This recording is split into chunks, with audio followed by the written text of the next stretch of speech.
আসসালামু আলাইকুম ডক্টর জাকির। আমার নাম নাসারুল খান। আমি এমান থেকে। মাশাআল্লাহ তাবারাকাল্লাহ, আপনার অনেক জ্ঞান অন্যান্য ফিল্ডে। মাস্টার সরিয়ে কথা বলবে প্লিজ। মাশাআল্লাহ ডক্টর, আপনার অনেক জ্ঞান অন্যান্য এবং শক্তিশালী মাইন্ড। দয়া করে আমাদের শেয়ার করুন আপনি কোন টেকনিক ব্যবহার করেন পড়াশোনা করতে এবং জ্ঞান অর্জন করতে, এবং কি উপদেশ দিবেন আমাদের ছাত্র হিসাবে আপনার মতো হতে। ভাই প্রশ্ন করেছে, মাশাআল্লাহ, আলহামদুলিল্লাহ, অনেক জ্ঞান আছে আলাদা আলাদা। তিনি আমার পরামর্শ চাই কি টেকনিক আমি ব্যবহার করি এইসব জ্ঞান পাওয়ার জন্য।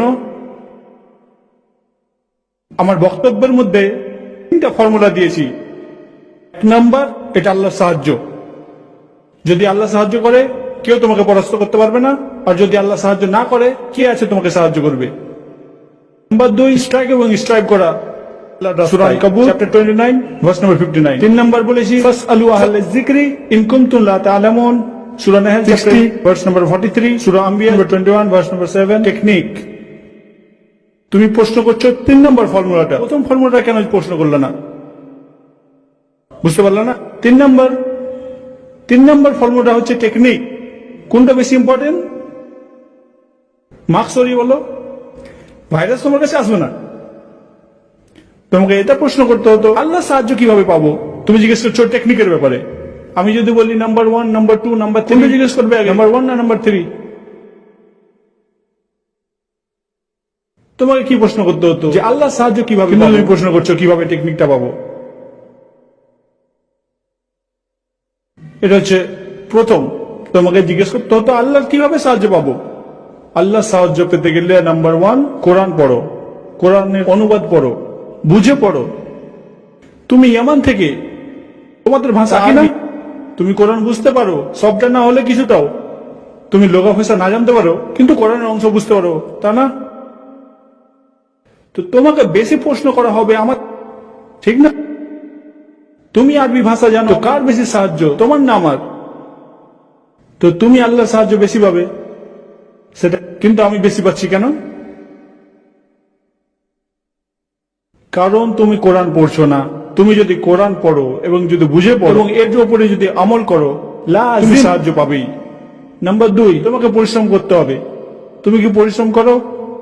তুমি যদি পরিশ্রম করো সঠিকভাবে, তুমি যদি পরিশ্রম করে ফল না পাও, তার মানে তোমার সঠিক রাস্তায় না। আমি কি করি, আমি ভাবি যে আমার মতে শত শত হাজারের বেশি মুসলিম আমার থেকেও বেশি জ্ঞানী, আমার থেকে অনেক জ্ঞানী, কিন্তু আমার লেকচার লোকজন কেন শুনতে আসে? হাযা মিন ফাজলি রাব্বি। আমি কি করি? কিছুই না। ওকে, আমি মেডিকেল লাইন উৎসর্গ করেছি, এটা কিছুই না আমার মতে, কোন উৎসর্গ না আমার মতে। আমি ভাবি আমি তোতলা হয়েও লোকজন আমাকে শুনতে কেন? হাযা মিন ফাজলি রাব্বি। আল্লাহ যদি তোমার মধ্যে ঢুকিয়ে দেয়, যাকে নাকি লেকচার শুনতে আসো, তুমি এসছো, তো তোমাকে রাজি করতে হবে আল্লাহকে। কারেক্ট? কিভাবে আল্লাহকে রাজি করবে? কোরআন অনুসরণ করো। কোরআন বলছে জানো, আমি এবং আমার স্ত্রীর মধ্যে তর্ক করি এবং তিনি জানেন আমাকে রাজি করতে গেলে কোরআন হাদিস থেকে দেখাতে হবে।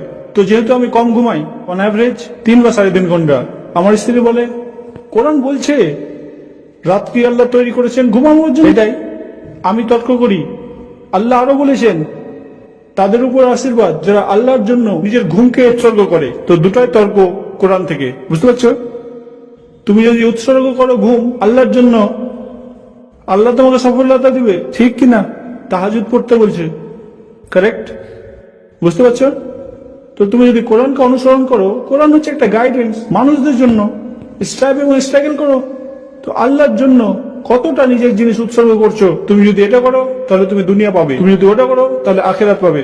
তো সেটা করো, আল্লাহ দিবে তোমাকে দুনিয়া এবং আখেরাত দুটো। আর এটাই হচ্ছে ফর্মুলা। টেকনিক আছে শেষে। তারপর প্রথম হচ্ছে আল্লাহ সাহায্য, সেকেন্ড পরিশ্রম করা। তারপর তুমি জিজ্ঞেস করো এক্সপার্টদের। তুমি যদি ফাইন্যান্সের জিজ্ঞেস করো ফাইন্যান্সদের।